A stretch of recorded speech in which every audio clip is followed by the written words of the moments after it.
pinipigil.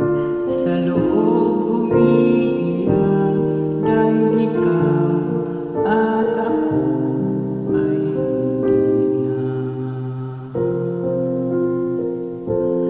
At ang hirap, magpapanggap pa ba ako na ako ay masaya kahit ang totoo ay talaga